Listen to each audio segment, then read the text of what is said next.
कांग्रेस की एक ही पहचान, करो लोकतंत्र और जनता का अपमान।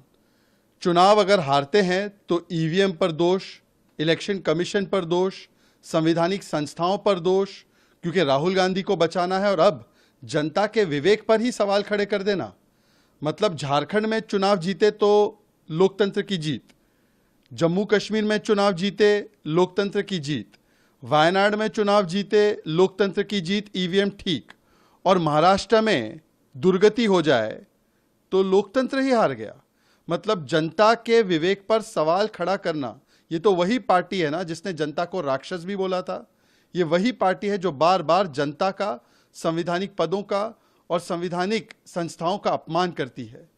कांग्रेस पार्टी परिवार तंत्र को लोकतंत्र के ऊपर रखती है, और इसीलिए जब परिवार तंत्र हारता है तो उसे लोकतंत्र की हार नजर आती है। इंडिया इज इंदिरा वाली मानसिकता से ग्रसित है।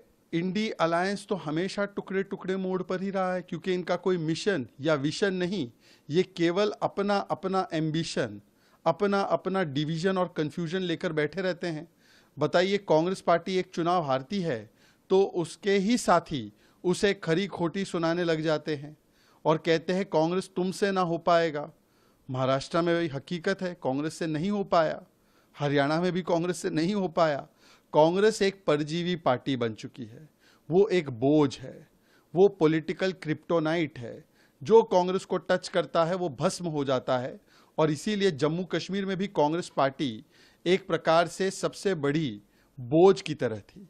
झारखंड में भी कांग्रेस बोझ की तरह थी, महाराष्ट्र में भी बोझ की तरह थी, और हरियाणा में तो खुद कांग्रेस पार्टी सामना नहीं कर पाई। इसीलिए अब तो भाजपा छोड़िए, कांग्रेस के ही साथी आम आदमी पार्टी हो, टीएमसी हो, वही कांग्रेस को ताना कसते हैं, कोसते हैं और कहते हैं कि तुमसे नहीं हो पाएगा, तुम परजीवी पार्टी हो।